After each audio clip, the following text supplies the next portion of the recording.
Good morning everyone. तो आज की क्लास जो है स्टार्ट करते हैं। तो कल हम लोग कहाँ तक पढ़ लिए थे? किरचॉफ का जो है नियम। ठीक है, तो किरचॉफ के नियम में प्रथम जो नियम हम लोग पढ़े थे आवेश संरक्षण का जो है नियम। इसमें मैं बताया था कि किसी परिपथ के किसी संधि पर मिलने वाली समस्त धाराओं का बीजगणितीय योग शून्य होता है। ठीक है, मान लेते हैं ये जो संधि है, ये संधि यहाँ O है। इस O पर जो है I1 धारा, I2 धारा, I3, I4 और I5 धारा जो है यहाँ पर मिल रही है।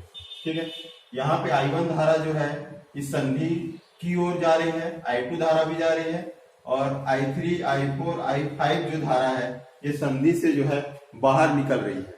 ठीक, ये तो यहाँ पर इनका जो कुल जो योग करेंगे सिग्मा आई बराबर क्या होगा? शून्य होगा। ठीक, अब ये इतना होगा। अब इसमें हम चिन्ह परिपाटी से देखते हैं कि संधि पर मिलने वाली धारा, संधि पर मतलब कि संधि पर मिलने वाली धारा या संधि की ओर आने वाली धारा, ये I1 I2 इसको प्लस में लेंगे। I1 I2 संधि की ओर आ रही है इसलिए ये हो गया, मान लो एक मान लो। और दूसरा है संधि से जो है दूर जाने वाली जो है धारा है, उसको जो है दूर जा रही है मतलब इसको जो ऋणात्मक लेंगे तो I3 दूर जा रही है, I4 और I5, तो I3 I4 I5। क्लियर है? अब हम इन दोनों को जो है जोड़ देंगे तो I1 प्लस I2 माइनस ये I3 I4 और I5 है ना। ये अब इसको जो है इसके बराबर क्या होगा? शून्य होगा, है ना। समस्त धाराओं का बीजगणितीय योग शून्य होता है, तो इसको जोड़ने के बाद क्या आ रहा है? बराबर शून्य होना चाहिए। ये हो गया शून्य। तो इसमें जो ये माइनस वाला जो टर्म है उसको हम पक्षांतर कर दिए तो ये I1 प्लस I2 के बराबर हो गया I3 I4 I5। इसका मतलब ये है कि संधि की ओर आने वाली जो धाराओं का बीजगणितीय योग संधि से दूर जाने वाली धाराओं के बीजगणितीय योग के बराबर होता है। क्लियर है? ये आपका किरचॉफ का जो है प्रथम नियम इसको कहते हैं। ठीक, समझ में आ रहा है? अच्छा, इसमें एक चीज याद रखिएगा, इसमें क्या बोला जा रहा है? समस्त धाराओं का बीजगणितीय योग, योग मतलब जोड़ना, है ना। तो आप किसी माइंड में ऐसा तो नहीं आ रहा है कि यहाँ पे माइनस हो रहा है, जोड़ नहीं रहे, उसको घटा रहे हैं, ऐसा टाइप का। तो आपको बता दूं यहाँ पर जोड़ ही हो रहा है। ये क्या है? सेकंड है, इसको हम ब्रैकेट में ऐसा लिखेंगे और यहाँ पर हम प्लस करेंगे, मतलब ये आपका जो है पहला हो गया और ये दूसरा हो गया। दोनों के बीच क्या है? प्लस का चिन्ह है, मतलब क्या है? योग हो रहा है। ठीक, अब जब इस ब्रैकेट को हम हटाएंगे तो प्लस और माइनस का गुणा होता है तो क्या हो जाता है? माइनस होता है। और यहाँ भी प्लस और माइनस का गुणा होगा तो माइनस, ये भी क्या हो जाएगा? माइनस। तो इस प्रकार से ये आ जाएगा। क्लियर है? तो I1 प्लस I2 बराबर I3 प्लस I4 और I5। तो ये किरचॉफ का जो है प्रथम जो है नियम। इसके बाद जो है किरचॉफ का जो है द्वितीय नियम देखते हैं। तो इसको तो मैं बता दिया था कल, है ना, क्लियर हो गया था। अब किरचॉफ का जो है द्वितीय नियम,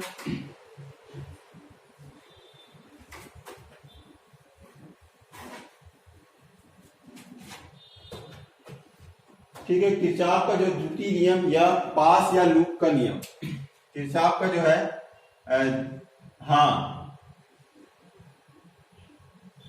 हाँ बोलिए क्या चीज? किरचॉफ का द्वितीय नियम, आवाज क्लियर नहीं आ रही। पास द्वितीय नियम या पास या लूप का नियम, है ना।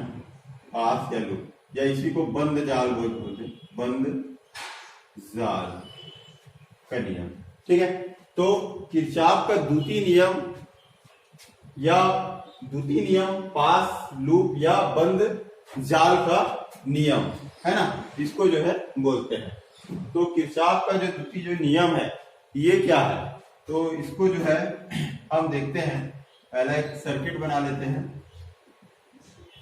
आपका इस प्रकार से।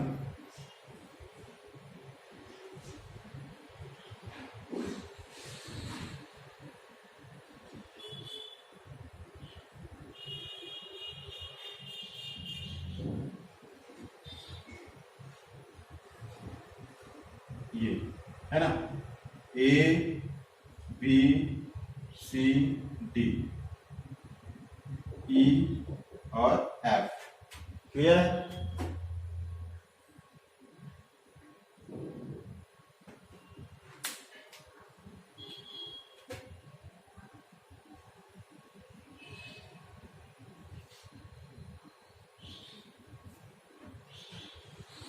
ये आपका R1, ये हो गया R2 और ये हो गया आपका R3।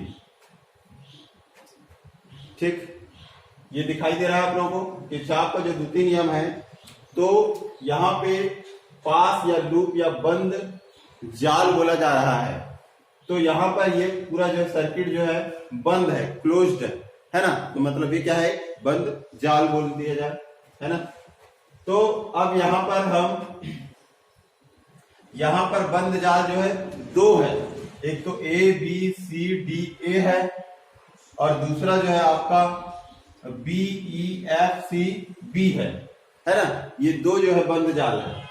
तो यहाँ पर जो है जो जाल जो बोला जा रहा है, तो जाल का मतलब जो है ये जाल या पास या लूप जो बोला जा रहा है, उसका मतलब ये है कि जैसे कि यहाँ पर आपका कोई ये इस प्रकार से कोई जाल है ना, जैसे कि आप बैडमिंटन वगैरह खेलते हो तो वहां पे जो नेट रहता है उसमें जो है ऐसे रस्सी से जो है इस प्रकार से ऐसे जो है ना, खड़ी रेखा और जो है लेटी हुई रेखा रहती है रस्सी, और बीच में थोड़ा सा जो है होल रहता है इस तरीके से, है ना।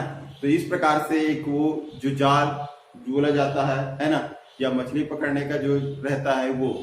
तो ये सब चीज जो भी है इसमें से जो आप एक पॉइंट उठाओगे यहां से यहां तक, ये वाला, तो इसको हम क्या बोलेंगे, एक बंद जाल बोलेंगे। ठीक, इसको क्या बोलेंगे, एक बंद जाल बोलेंगे। तो यहाँ पर देखो, यहाँ पे दो बंद जाल है, A B C D A B C D, उसके बाद ए, है ना। तो यहाँ पर याद रखिएगा ए से शुरू करेंगे और ए पर खत्म होगा, तभी वो बंद जाल होगा। अगर हम ए बी सी डी ऐसा इतना ही लिखते हैं, ए बी सी डी, तो ये वाला भाग तो खुला हो जाएगा, तो बंद कहाँ होगा। तो इसलिए बंद करने के लिए क्या करेंगे, ए बी सी डी ए करेंगे। ठीक, दूसरा है आपका B E F C B, तो ये आपका जो है इसमें जो है दो बंद जाल आपको जो है दिखाई दे रहे हैं। ठीक है, तो इसी के बारे में हम जो है बताएंगे।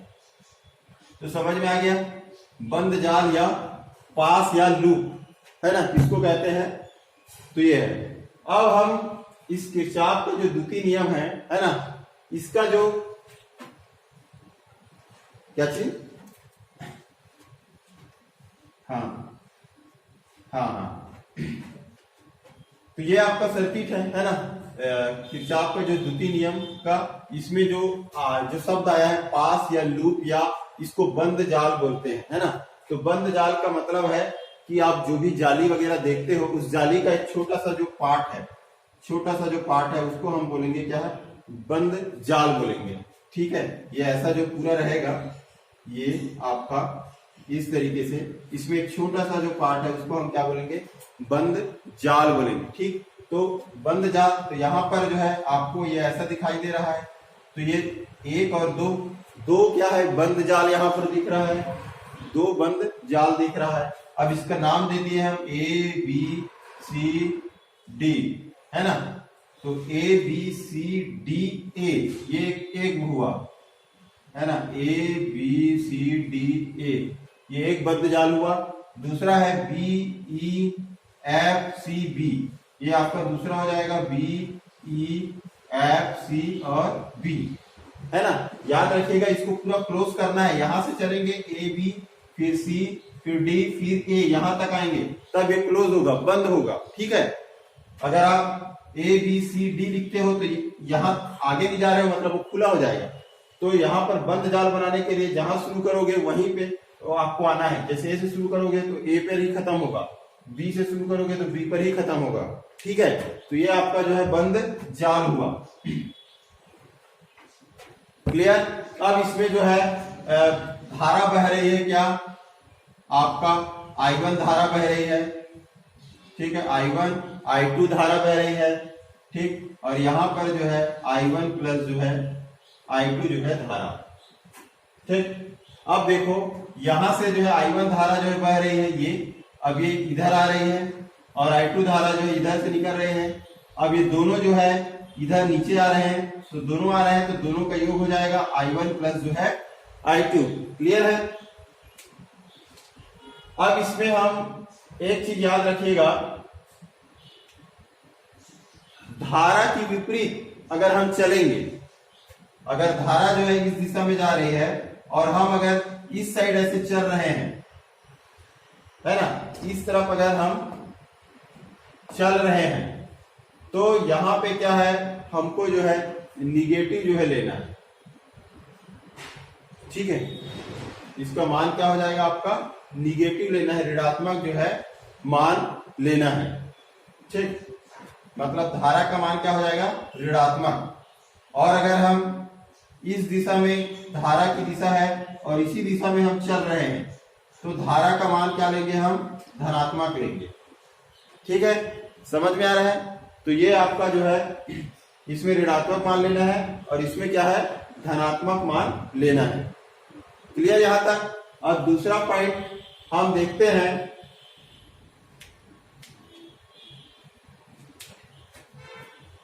यहां पर ये सेल है, तो ये सेल का जो है आपका E1 और ये जो है आपका E2 जो है सेल है।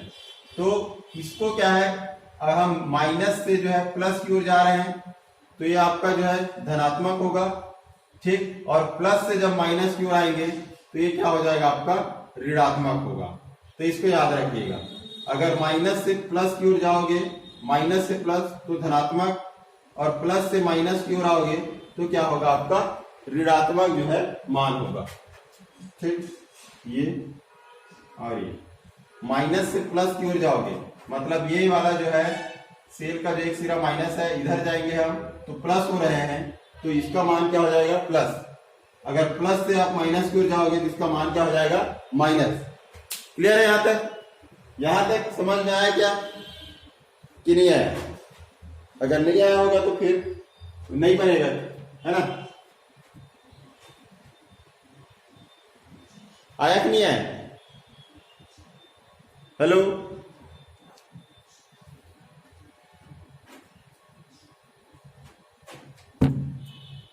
इसमें देखो, जैसे कि हमको क्या लेना है, अभी हम जैसे धारा को लिखेंगे, है ना, इसमें आपका जो है इसकी परिभाषा में है प्रवाहित होने वाली धारा और उसके संगत प्रतिरोध का जो गुणनफल जो होगा, है ना।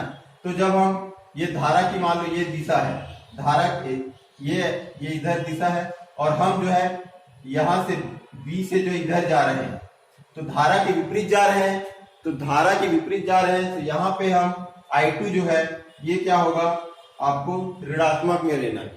क्लियर है। अब अगर हम इधर से ऐसे गए और हम इधर ऐसे जा रहे हैं, तो यहाँ पे धारा की दिशा में जा रहे हैं, तो धारा की दिशा में जब जा रहे हैं तो इसको जो है हम क्या लेंगे, प्लस में लेंगे I1, और ये धारा कौन सी है, I1 है, तो इसको हम क्या लेंगे, I1 जो है प्लस में लेंगे। क्लियर है। अब इसमें जो है आपका E1 E2 जो सेल है ना, ये सेल का जो विद्युत वाहक बल है, तो इसको जो है हम कैसे लेंगे, अगर प्लस से जो है माइनस की ओर जा रहे हैं, प्लस से जो है माइनस की ओर जा रहे हो, तो आपका जो है प्लस से माइनस की ओर जाओगे तो यहां पर जो है हम क्या लेंगे, माइनस। और अगर माइनस से जो है प्लस की ओर जाओगे तो ये क्या हो जाएगा, आपका प्लस। ठीक है। अगर इधर से जाओगे, मतलब प्लस से माइनस जा रहे हो, तो इसका मान क्या हो जाएगा, E2 का मान माइनस हो जाएगा। अब इधर से हम ऐसे गए और ऐसे, मतलब माइनस से प्लस जा रहे हैं, तो इसका मान क्या हो जाएगा, E1 का मान प्लस में आ जाएगा। क्लियर है, समझ में आ रहा है कि नहीं आया? आगे बढ़े हम। हाँ ठीक। अब अगर ये अगर समझ में आ गया है, तो अब मैं जो परिभाषा जो इसका जो बताऊंगा किरचॉफ के द्वितीय नियम का, है ना, वो इसके जो है वो आपको जो है समझ में आ जाएगा, ठीक है, और याद करना नहीं पड़ेगा। तो अब देखिए इसकी जो परिभाषा जो है ना, द्वितीय नियम का जो कथन है उसको आप देखो क्या बोलते हैं। किरचॉफ का जो द्वितीय नियम या पास या लूप या बंद जाल का नियम, मतलब ये कोई परिपथ है, ठीक है। अब ये कैसा परिपथ है, एक बंद जाल परिपथ है, ठीक है, बंद है, क्लोज्ड है। तो एक किसी जो है परिपथ के किसी बंद जाल में बहने वाली धारा और उसके संगत प्रतिरोध का गुणनफल, संगत प्रतिरोध का जो है गुणनफल का बीजगणितीय योग उस बंद जाल में उपस्थित सेल के विद्युत वाहक बल के बीजगणितीय योग के बराबर होता है, ठीक है। तो ये आपका जो है किरचॉफ का जो द्वितीय नियम है। मतलब यहाँ पे बहने वाली धारा जैसे I1 है, I1 और इसके संगत जो प्रतिरोध क्या है R1 है, तो ये R1 I1 और R1 का क्या हो गया, गुणा हो गया। तो इसका गुणनफल, ठीक है, गुणनफल का बीजगणितीय योग मतलब I2 और जो है R2 का बीजगणितीय योग किसके बराबर होता है, सेल में जो है लगे, है ना, सेल के विद्युत वाहक बलों के जो है योगफल के बराबर होता है, ठीक, क्लियर है यहाँ तक। तो ये जो है ऐसा होगा, है ना, ये मैं जो है आपको परिभाषा जो बताया। अब इसके बाद इसको जो है हम चलेंगे, चलने के डायरेक्शन में जो है इसको हम लिखेंगे, इसका प्लस में आएगा कि माइनस में आएगा, ये सब चीज को, ठीक है, क्लियर है। तो यहां तक समझ में आ गया। तो चलिए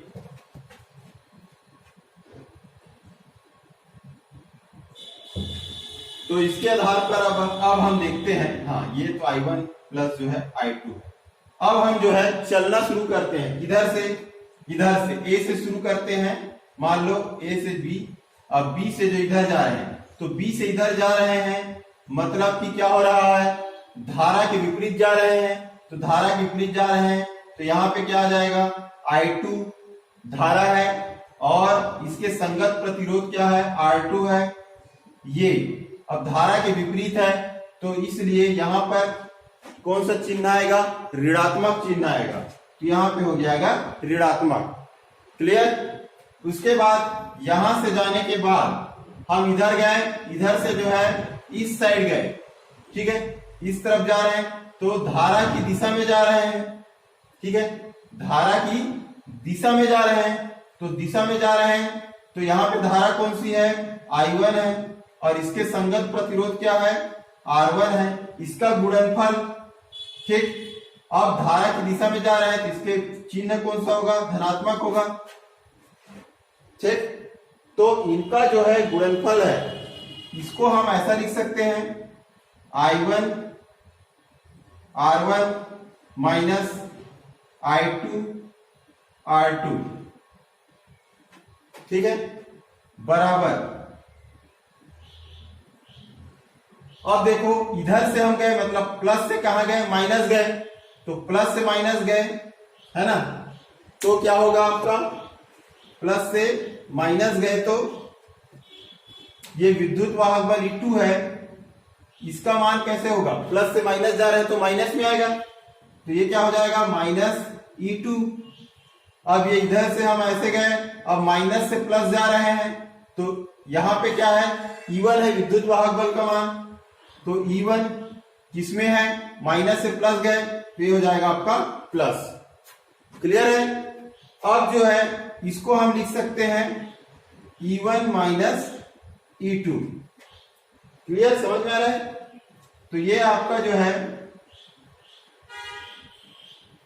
किरचॉफ का नियम है।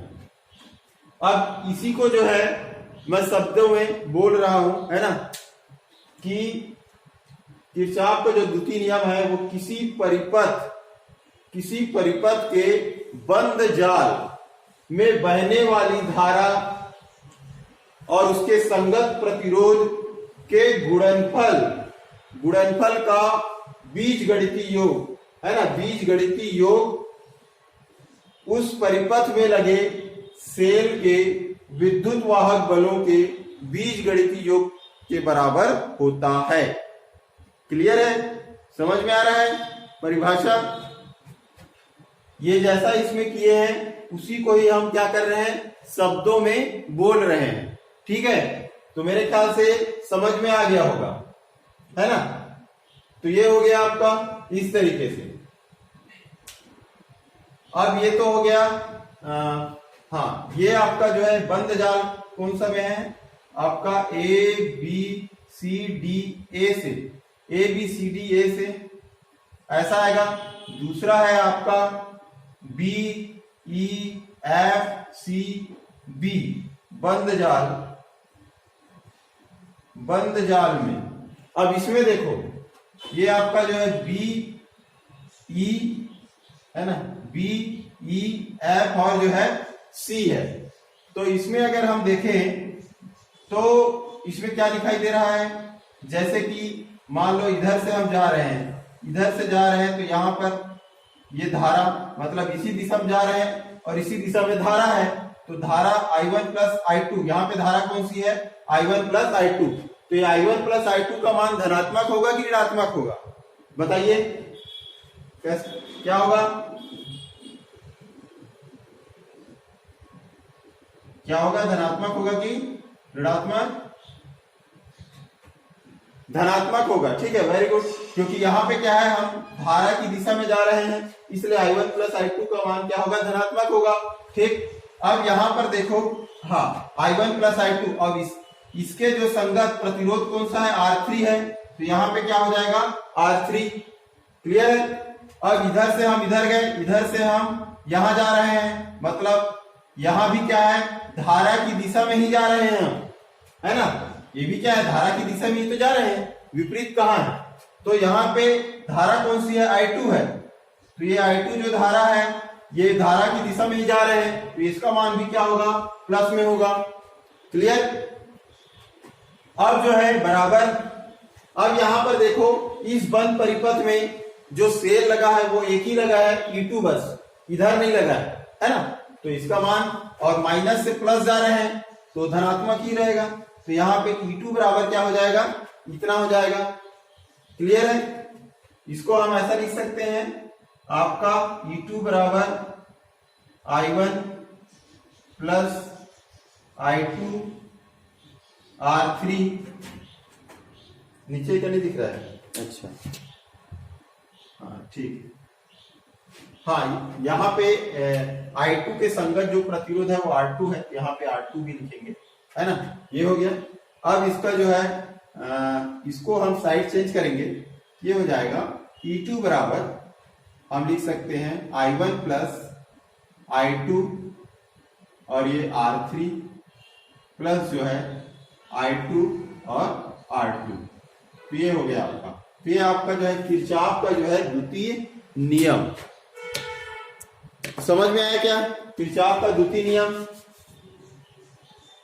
ठीक है, और बताना पड़ेगा।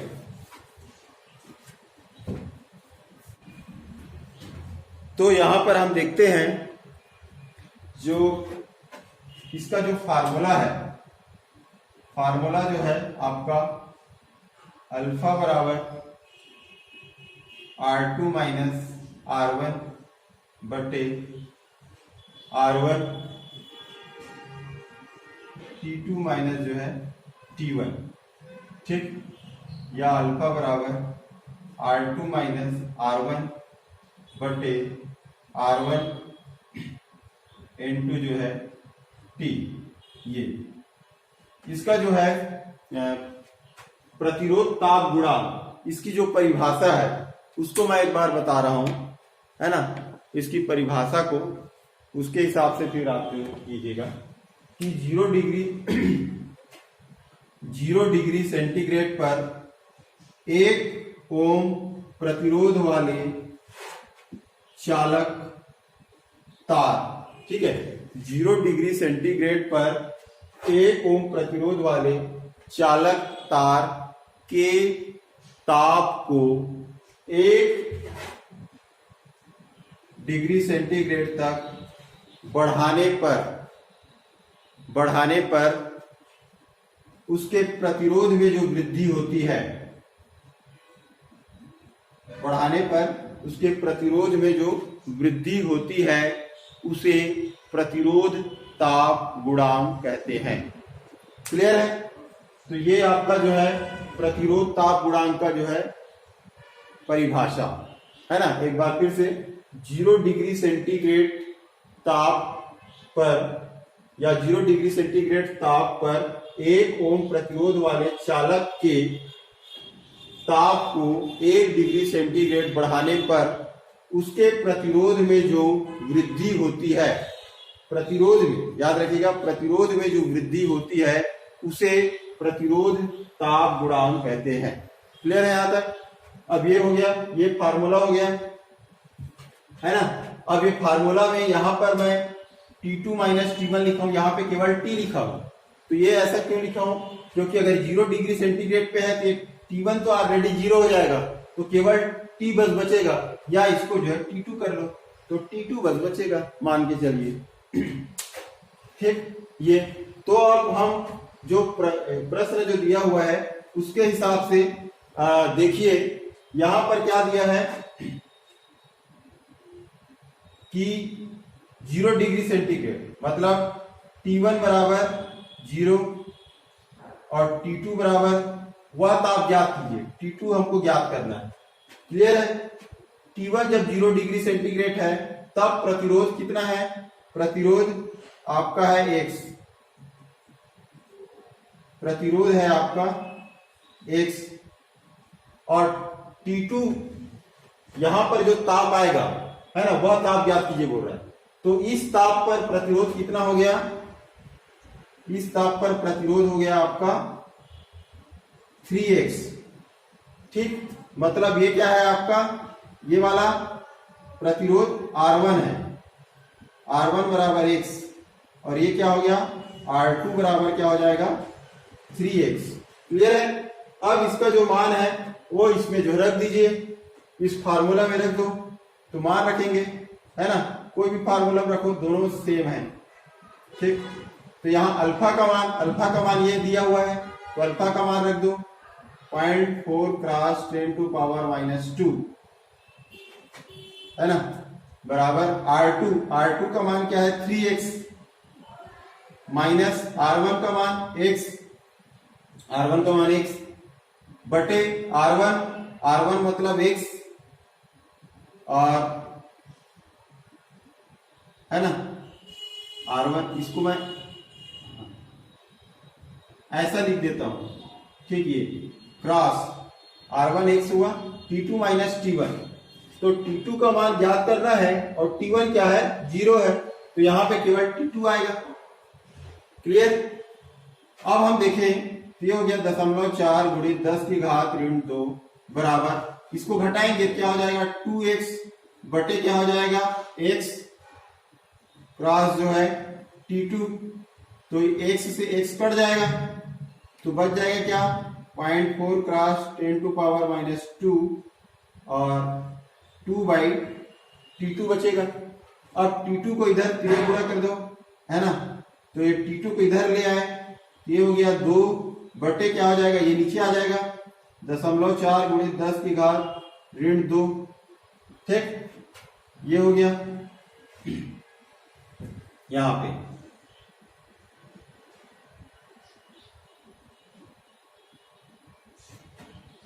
अब इसको भाग देना है ना, ये 10 की घात ऋण 2, इसको ऊपर ले जाएंगे तो धन में बदल जाएगा, ये क्या हो जाएगा 2 गुणित 10 की घात 2 हो जाएगा, बटे क्या है 0.4। ठीक, अब ये दशमलव है तो दशमलव को हटाएंगे, तो यहां पे क्या है, दशमलव के बाद एक अंक है, तो यहाँ पे एक 0 लगा देंगे, ये 2 क्या हो जाएगा 20 हो जाएगा, गुणित 10 की घात 2 बटे, अब दशमलव को हटा दिए तो 4 एकम 4 पंचे 20, तो कितना आ जाएगा 5 गुणित 10 की घात 2 या फिर जो है 500। ठीक, तो ये हो जाएगा आपका T2 का मान, T2 का मान हो जाएगा 500 डिग्री सेल्सियस। क्लियर है? समझ में आया कि नहीं आया यहां तक? हेलो, बन जाएगा ना क्वेश्चन? हाँ ठीक है, तो इसी प्रकार से हमको मान रखना है। अब स्पीकर बंद कर दीजिए, स्पीकर बंद कर दो। इसमें देखो, इसमें क्या है, जैसे कुछ प्रश्न में आपको T1 का मान भी दिया रहेगा, T2 का भी मान दिया है, इसमें भी दिया है T1 का मान 0 डिग्री सेंटीग्रेड है, तो यहाँ पे T1 का रोल ही नहीं है ना, खाली ये वाला फार्मूला लगा सकते हो।